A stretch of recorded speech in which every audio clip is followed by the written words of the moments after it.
Welcome to Get Known, Be Seen WebTV. I'm your host, Trish Springsteen, and it's my absolute delight to bring a very special guest to this particular session, Adrian Butler. Hi, Adrian. How are you? I'm very well, Trish. How are you? Absolutely delighted, and I'm absolutely delighted to have you with us for this session. So before we get into a conversation with Adrian, because he's got something really, I think it's really vitally important what Adrian does. And not only will we be speaking about how he gets that message out, but we're going to be looking at why he feels it's such a very vital message to get out. So let's find out a little bit more about Adrian. So Adrian Butler has World Fire Safety Foundation. And the foundation provides an information service to educate the public about the life-threatening danger with the ionization type of smoke alarms in most homes and the safe photoelectric alternatives. And we're going to really delve in a lot more in that. Adrian Butler was a full-time firefighter at 19. Most of his life he's been involved in consumer campaigns. In the 80s, he fought the insurance industry to eliminate the whole-of-life type of insurance policy, which he said was bad for consumers. In the 90s, he fought the banks to try and stop them penalising customers who wanted to pay their mortgages out early. He discovered that a slight increase in mortgage repayments would drastically reduce the amount of interest paid to the banks. Whole-of-life policies are gone, and most banks adopt his mortgage reduction concept. After fighting the banks and insurance industry, he took on the smoke alarm industry in 2000. Armed with scientific research, he thought he'd be able to convince authorities to ban ionization smoke alarms. His campaign for over 20 years will be vindicated in June 2021 when new U.S. legislation will finally eliminate ionization alarms. Welcome, Adrian. Wow, that is so awesome. I so admire your dedication to your advocacy. When you've got something that you really want to speak about, you go for it. And the latest one is such an important thing. So please, just a little share with us, what makes Adrian want to stand up and speak out so vehemently? Well, it's interesting you say that. I was talking to my eldest sister. It seems to be genetic within our family. So I think if you got a microscope out, you'd probably see little wooden spoons if you looked and floating around in the blood. But it seems to be something that our whole family's always been involved with for fighting for justice. We have a high sense of justice. And I think, you know, when you realise that when people do have the wrong smoke alarms, that it ends up with children being burnt alive in fires, it's a really important message. And that's actually the mission statement of the foundation. It's stop the children burning, just 4 simple words. Awesome. So how did the World Fire Safety Foundation begin? Well, back in 97, we were running a franchise. When I say we, this is the co-founder, Carl Westwell, and I were running a foundation, it was a franchise across Australia and New Zealand, and we were selling smoke alarms. As an ex-firefighter, that seemed to make sense. And we'd actually sold tens of thousands of them. And because we had sold so many, we started getting complaints. And people were saying, well, look, these smoke alarms will go off when we cook the toast. However, in real world fires, we had an increasing number of people whose smoke alarms had gone off when they were cooking, but weren't going off at all in a real world fire. And we were really concerned. We did some research and discovered that this is a problem that goes right back to the 80s. Wow. In fact, 1980 was when the International Association of Fire Chiefs released a report, and it recommended that fire chiefs across America only recommend photoelectric alarms, and they warned about lives being lost if they continued to promote ionization alarms. But unfortunately, the marketing might of the manufacturers outweighed what the fire chiefs were saying, and they just kept selling the ionization alarms. Okay. So having identified that, your next step was to start the foundation? Yes, about 1999, we'd had numerous complaints, and then there was a big report released from the Washington Post. That's Jeff Bezos's magazine or newspaper, and that warned that the American standard for smoke alarms was flawed. It said in the article, one of the big fire chiefs in America, Chief Jay Fleming from Boston, he said that whilst a smoke alarm may operate in the labs, in a real world fire, they wouldn't go off at all in most cases in the early smouldering stage of a fire. That was December 99, and in January 2000, a completely separate media article appeared on Canadian TV that was called Silent Alarms, and that exposed the problem with the ionization alarms in a landmark court case. That was the Mercer case, where children had died in a house fire fitted with working ionization smoke alarms. The case was lost by the manufacturer, and the judge, Judge Schontheiler, said that failure to warn of the known limitations of ionization smoke alarms was a crime. And that's why he awarded $21.3 million in damages, most of which was punitive for failing to disclose the known limitation of the detectors to the consumer. Wow. And that was in Canada? Yes. In, what would you say, 19... It was January 2000 that Silent Alarms appeared, and December 99 that the Washington Post article was published. So we got hold of these, and I wrote to Canadian TV. They sent an original copy of the DVD. They didn't even have DVDs back then. It was a VHS tape. Yeah. And if you've got any young people, they'll be thinking, what's a VHS tape? Yeah, but anyway, this is the grandparents.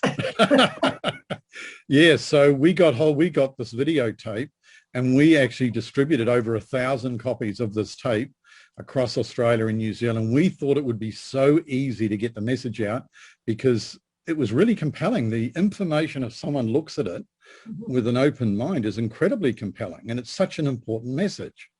But that was 21 years ago when we thought we'd be able to get the message out really easily. And it didn't work. Well, it did. I mean, we've had, over the years, we've progressively made, we've made a lot of progress. I mean, here we are 21 years later, and I actually apologize. I did make an error. I said to you that the legislation in America comes out in June 21. It's actually June 22. So 18 months from now, right across America, there will be legislation that comes into force that will mandate photoelectric smoke alarms. Well, actually, they've got legitimate testing in there now, and under the legitimate testing, the ionization alarms are unable to pass the legitimate tests, which will mean they will effectively be eliminated. But that will be a 10-year process, and in that 10 years, of course, there's going to be lots of people continue to die. Absolutely. That's not what we need. Can you just, before we go on a bit more, just for those who maybe not quite aware, just very briefly give us the difference between these two smoke alarms and why it's so important to just move on from what that ionization one. Yeah, there's two primary types of smoke alarms. There's ionization, which are the type that are in almost all homes. They came out in the 60s, about the same time as the photoelectrics. And an ionization alarm, when they first were released to the public, they weren't even called a smoke alarm. They were called a submicron particle detector. They don't actually detect visible particles of smoke. And when you tell people that, they immediately think, crikey, what's this guy been smoking? Because it certainly isn't tobacco. I mean, that doesn't make any sense at all. Because they burn the toast, they see the smoke, the alarm goes off. It makes logical sense that it's detecting smoke. Well, actually, it's not, because by definition, smoke is what you see. Now, what happens is if you're cooking toast, you haven't even burnt it. If you hold an ionization alarm above a toaster when you're cooking the toast, it can activate and there's no smoke. Similarly, if you open the oven while you're roasting a dinner and there's no smoke, your smoke alarm can go off. Have you ever experienced that, Trish? Yeah. Okay, that's your ionization smoke alarm. They're incredibly sensitive to the invisible particles that are given off by the red hot heating elements of the toaster or the griller. Now, where the confusion comes in is when you do burn the toast and you've got the smoke, well, they do go off, but what's setting them off is the same thing that was doing when you were cooking. It's the submicron or invisible particles. Now, tragically, the types of fires that typically kill often happen in the middle of the night when you're asleep. And that type of fire has an extended smouldering phase. And in the smouldering phase, it's low heat. And also the temperature is a lot lower because it's in the middle of the night. And that type of fire in the early smouldering stage, it will not activate an ionization smoke alarm in most cases. So what happens, the house slowly fills with smoke, and the type of fire that where you really need that early warning will not be detected by an ionization alarm. Now, eventually, the fire will burst into flames, and at that point, the ionization alarm goes off. Now, the two types of alarms are ionization, which almost everybody has, and photoelectric. Photoelectrics are mandatory in commercial buildings, but unfortunately, for legal and political reasons, most homes are still fitted with ionization alarms. So there's two main types: ionization, which are in most homes, that go off when you cook, and they actually have a radiation symbol, a trefoil symbol on the back. They're radioactive. And the photoelectric, which are environmentally safe, and you do get false alarms, but a considerably less number of them. So we've been arguing for legislation against ionization technology and for photoelectric technology. Awesome. And it's still going. That's like, as you said, 20 years ago. Now, that was why you started the World Fire Safety Foundation, to help you to mandate for that? Yes. And how did you go about starting that? Well, we started it in the year 2000, and we thought, oh, this is, I mean, because I've run a couple of big campaigns, so this is a breeze. Yeah. Give it 2 years, it'll all be over. So we started handing out these videos and going to the fire service, and we basically got laughed at. They were saying, look, there's nothing wrong with ionization alarm. They've saved thousands of lives. So it took, what we eventually did, we had a letter from Canadian TV asking us not to distribute their video anymore because they were being threatened by the manufacturer if we kept distributing it. So we decided we'd make our own documentary, and in October 2004, our documentary appeared on A Current Affair, which was national TV in Australia with, crikey, it was Ray Martin back then.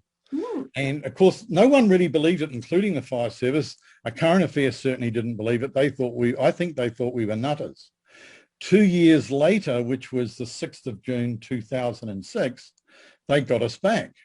And this time they were saying, well, actually, we had it right, because the fire service here in Australia, in fact, it was the Australasian Fire and Emergency Services Authorities Council, they had released a document, and that document said, and this is a quote, ionization smoke alarms may not operate in time to alert occupants early enough to escape from smouldering fires. Now, Trish, it's not complicated, is it? If your smoke alarm's not going to go off in time to alert you to escape, does that mean there's a problem? Oh, no, there's nothing wrong with them. That's what so many people say. Well, hold on. They may not operate in time to alert you early enough to escape. That's what was in writing in 2006 in the Fire Brigade's official position statement. That immediately got buried.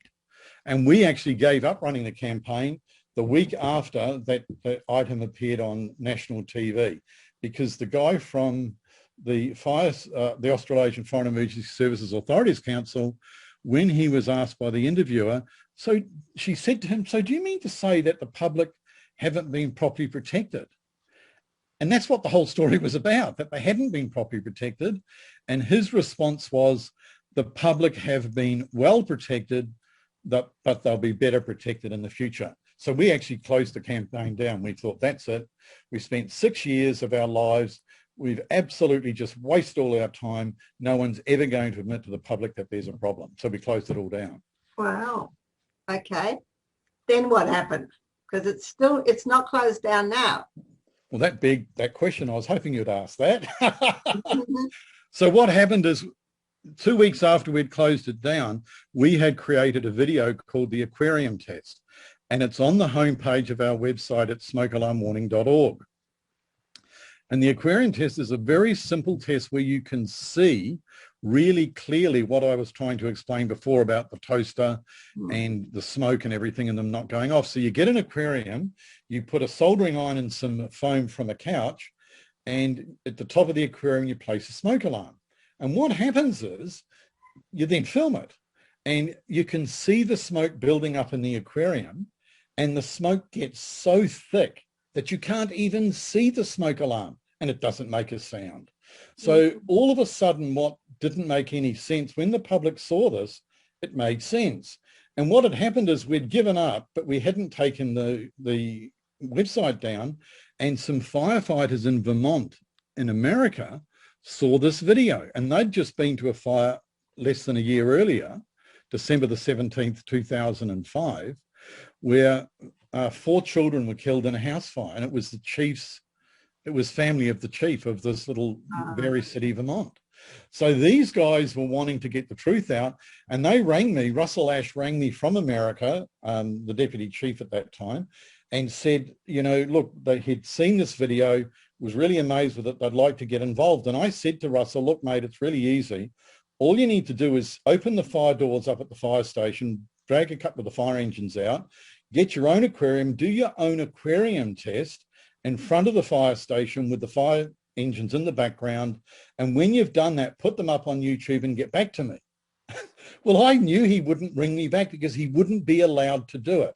Yeah. Well, 2 weeks later, I get an email from Russell, and he'd actually went and done it. He had this incredible test, and it was even better than the one we'd done. They had this whacking great big aquarium, and the sucker filled with smoke, and the alarms didn't go off. So all of a sudden, I rang Carl Westwell, the co-founder of the foundation in New Zealand. I was living in Nerang in Australia at the time, and said to Carl, we're back in the campaign. We've got some firefighters in America who are really keen to get the message out.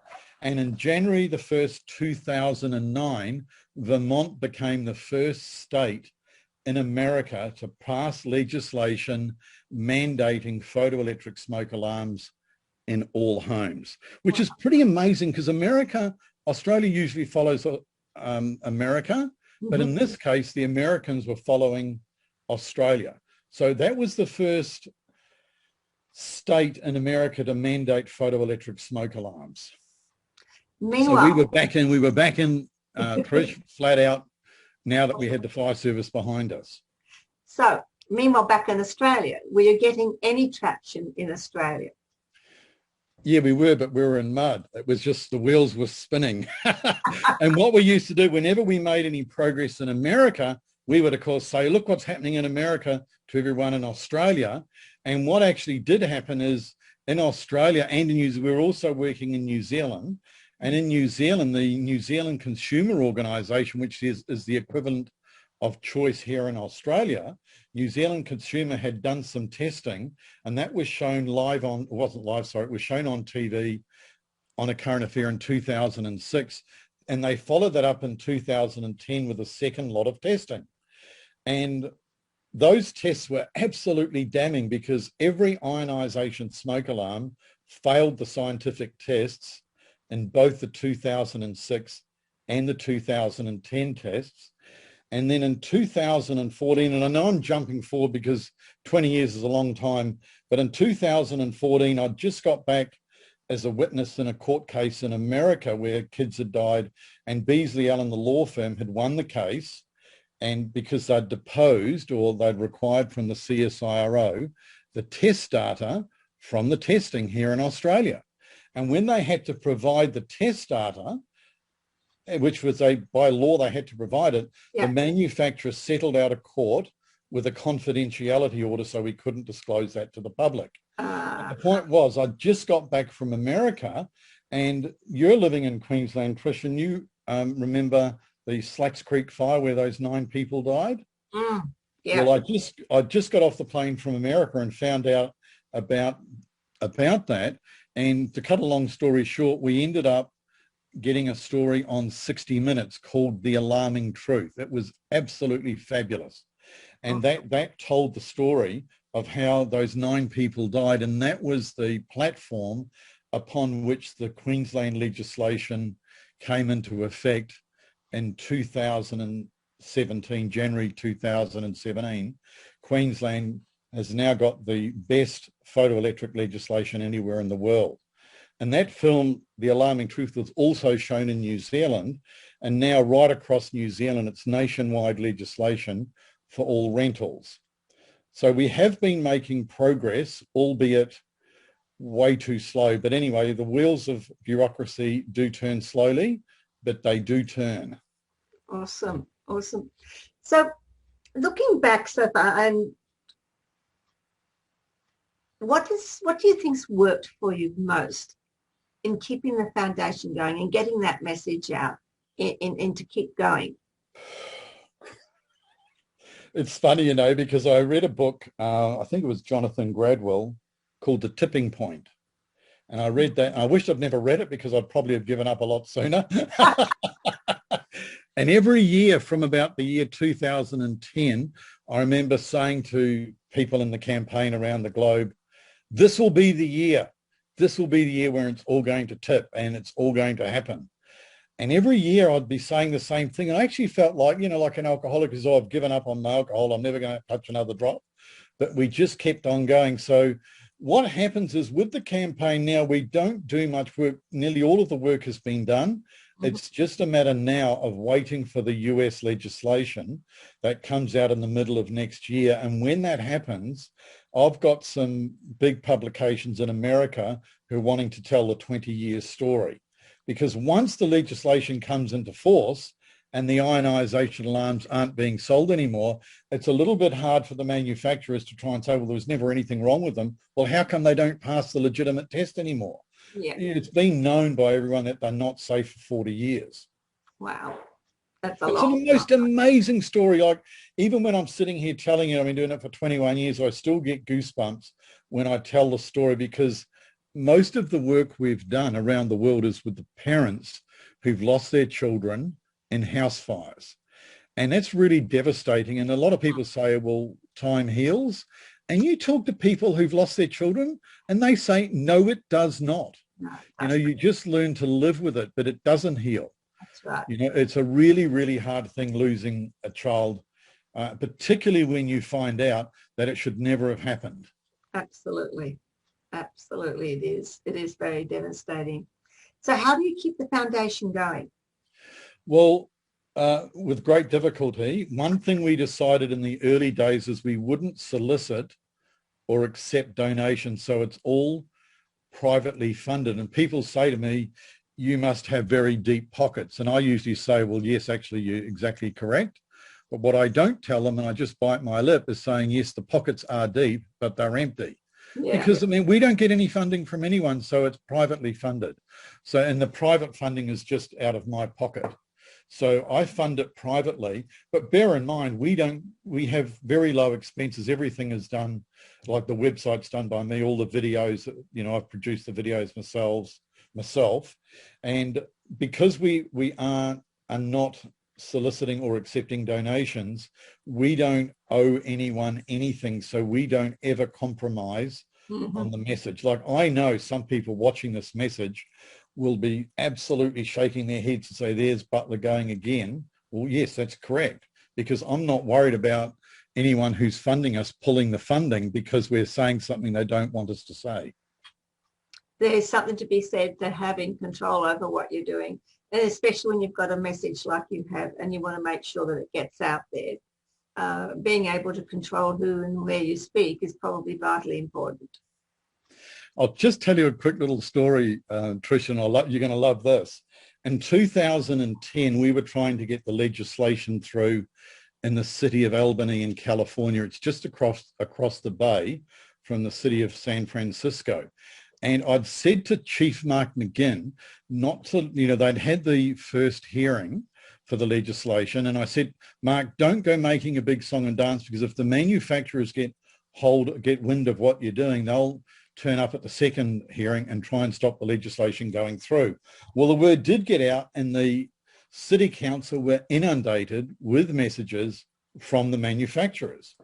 And what happened is I asked Mark to send us all of the letters from not just the manufacturers, but people like the Fallen Firefighters Foundation and a few other or several other organisations. And what we found out was every one of those organisations, without any exception, were being paid by the manufacturers. They were accepting payments, and some of them $500,000 every year, some of them only 100,000. But when you're getting paid and the manufacturer writes to you and says, we want you to send a letter to the Albany City Council to try and stop this legislation going through, and you're relying on that funding, what are you going to do? And we noticed that all of the letters you could tell that they had similar wording in them. And when we found that out and let the council know about that, they passed the legislation unanimously. Awesome. Yeah, so we got the legislation through in Albany, but everywhere we go, it's always a big fight, because we're talking tens of thousands of needless deaths over decades. And one thing I know with government, even though I'm really, really happy what's happened here in Queensland, the government will never admit that they got it wrong. They just aren't able to do that. And I mean, they have a responsibility not to admit they got it wrong, because if they did, the litigation would be horrendous. So they will never say there's anything wrong with ionization alarms. We say they're so dangerous, they should immediately be banned and recalled. And the former chief, or the former commissioner of Fire and Rescue New South Wales, he said that just before he retired. He repeated it over and over in the year of his retirement. That was Commissioner Greg Mullins, who is the head of the Australasian Fire and Emergency Services Authorities Council. And that's on our homepage at smokealarmwarning.org, that TV item with him saying that. Awesome. Do you get much support from the fire people in Australia, from the fire service? Or are they constrained? Well, yes. I mean, we can't, yes, absolutely, because of the fact that we've got the legislation through here in Queensland.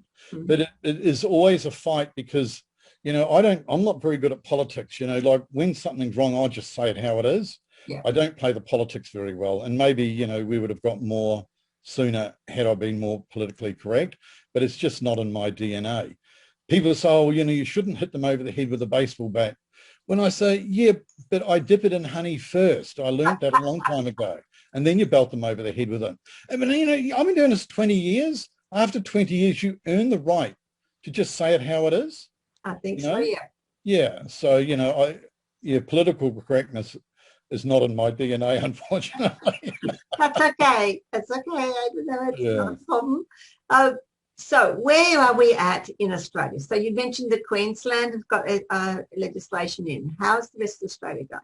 Well, we got legislation in the Northern Territory in 2011. Mm-hmm. The legislation came through in Queensland in January 17. It's a three-step legislation. January 17, it applied to all new homes built after that date. Mm-hmm. January 22, it applies to all rentals.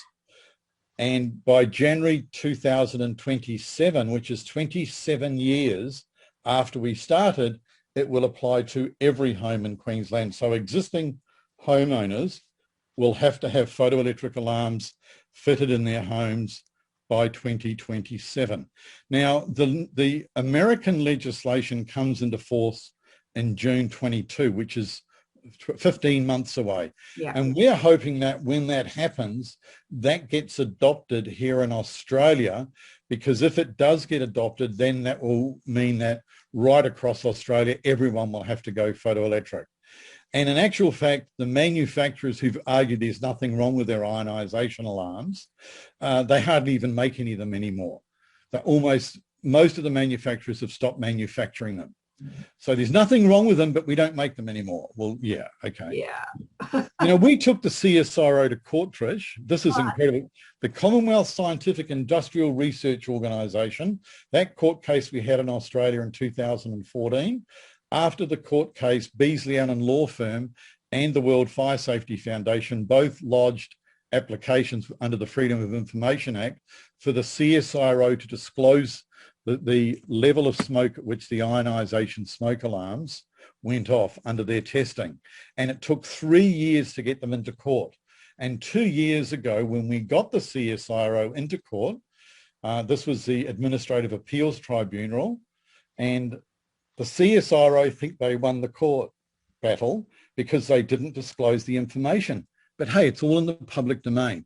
It's in the public domain that the CSIRO would not disclose the level of smoke that the ionization alarms went off at under their own scientific testing. It's an absolute outrage. But, you know, from their point of view, if they did disclose the level of smoke, they were worried that they would get sued by the manufacturers who want to keep the truth from the public.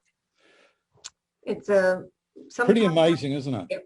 Sometimes it's amazing when the truth just doesn't quite get there. But I give you, I admire so much, Adrian, that you have continued and pushed for this. And you can see the light at the tunnel, maybe. Yeah, no, the light is at the end of the tunnel. And there is an argument that we don't really need to even be working the campaign anymore because the American legislation comes into force next year. But, you know, there are just too many people that are continuing to die because the governments aren't telling the public that there is a problem with ionization alarms. And as I said before, we've always argued from the day we started 20 years ago that ionization alarms are so dangerous because they do not activate in time to alert occupants early enough to escape from smouldering fires. And that's what the fire brigades actually put in writing in 2006. Awesome. Awesome. One death is too many in this particular case. Yeah. One death is too many. So do you think any smoke alarm is better? I mean, up to now, some smoke alarm has to be surely at least do it than having no smoke alarms. You know, when the very first time we went on national TV, Ray Martin finished off saying any smoke alarm is better than no smoke alarm. And when you think about that, Trish, that makes sense, doesn't it? Like, well, any's better than none. Now, you know about the Takata airbags? Yeah. Okay, here in Queensland, it was on the front page of the paper that if you don't replace your Takata airbags, you can, though the government was even thinking of taking your driving license off you. Wow. They know that the Takata airbags are faulty. Now, what would you think if Takata said, well, any airbag's better than none? What would you think? Well, it's disgraceful, isn't it? That the smoke alarm industry tells you, well, any smoke alarm is better than none. But when you know that they are scientifically incapable of going off in the early smouldering stage of a fire when you need them most, that excuse is not acceptable. You know, if you tell someone, oh, well, any smoke alarm is better than none, no, you shouldn't be telling that. You should say, what you need to do is immediately replace that defective alarm with a photoelectric smoke alarm, which are available down at the local hardware store. And in fact, in Queensland, where we both live, you can't even buy ionization alarms. Nobody even sells them. No, that's right. Look, we could talk for hours on, 20 years of campaigning and being pulled into what we've just been spoken about. And there's lots of stories you've probably got there of what's been happening over those 20 years. I'd like to ask you, what would you think has been your biggest lesson in all of your advocacy, and especially for the last 20 years? What's the biggest lesson that you've learned that you could pass on to the viewers? Wow, that's a good question. The squeaky wheel gets the oil. You know, you just got to keep on squeaking. If your message is important enough, even though you're thinking, crikey, you know, I have thought for so long we're never, you know, at the 15-year mark, Trish, we've been doing it for 15 years, and I'm thinking we've just wasted 15 years of our lives, but we kept squeaking. And at the 17-year mark was when we finally got the legislation through here in Australia. So my message, you know, one thing I think is really important is keep squeaking. You know, have you ever heard about never give up? Yeah. Well, do you know something like that really makes me mad, that, because it's actually not true. A better way of putting that, and it's a similar thing, is Stephen Covey wrote a book, The 7 Habits of Highly Effective People. Have you heard about that? Yeah. The final chapter talks about if your ladder is leaning up against the wrong building, climb down the ladder and move it up to a better building. Because if you're going up the wrong ladder and in the wrong direction, going the wrong way isn't going to, if you keep on doing you got something wrong, it's never going to come right. It's like practice doesn't make perfect. No. It's perfect practice makes perfect. So the short answer to your question is keep squeaking. The longer answer is just because you keep on doing something, if you're going in the wrong way, doesn't mean eventually it's going to work. You've got to make sure that you are going in the right direction. And I can tell you in the 20 years, there's been numerous times where I've had to ask myself, are we just wasting our time? But it all boils down to the science, and the CSIRO holds the key. They hold the scientific test data that proves scientifically that ionization alarms should never have been allowed to be sold. Full stop. Okay, so we're going to keep going in the right direction. Yes. And what do you think, for you, you were able to test that direction because of the data from CSIRO, because of the research that you've done, and legislation that managed to get passed in some parts of USA, and what happened in Canada. So those were the things that you looked back on to test whether you were going in the right direction. Is that correct? Yes, and also the testing in New Zealand. Remember I said they did testing in 2006 and 2010? They also did it in 2014 and 2018. They did 4 lots of testing over a 12-year period, and in every test, including the ones in 2014 and 2018, every ionization failed the Smoldering fire test every time. So when you have a consumer organisation who isn't in the business of making a profit, that does that on top of what's happened here in Australia and on top of what's happened in America, you get to know that you know that you know that when we say they should immediately be banned and recalled, which is what the head of all the fire brigades in Australasia said, that we actually are on the right message. And the vindication for that is going to happen in the middle of next year when the US legislation comes into force. Awesome. Awesome. I commend you, honestly, Adrian, I commend your resilience because you nearly did give up. You nearly did. No, we actually did give up. We gave up, absolutely. We just got back into it. So I think there's a couple of messages there out of what you were saying that our people can take away. It's, if you do give up, it doesn't necessarily mean to say you can't restart again. Giving up is not always the best choice, but it can come to that point if you can't see when you're going. And that happens, but you can always start again. I like keep on squeaking because that's what happened. You gave up, and then you took a deep breath and you thought, wow, you've got more evidence, and you get going. And so you kept going since then because you were able to validate and fall back. So I like the fact that keep on going. Your message is important, just keep on going. But I also like the fact is that you need to do a litmus check. Just step back and do a bit of a brains and litmus check to make sure that you are going in the right direction. Because as I agree with you, if you go in the wrong direction, it's still not going to work for you. It's just not going to work. So thank you for sharing. One last message. What can you leave people? Well, I think the most important thing, if someone's made it through listening to all this, what they immediately need to do, if they haven't already changed the smoke alarms over in their own home, is to immediately replace the ionization alarms in their own home with photoelectric. And if they have already done that, what we would ask if they would please go onto our website at smokealarmwarning.org, where we don't sell anything. Trish, we don't sell anything. There's nothing for sale on our website except information.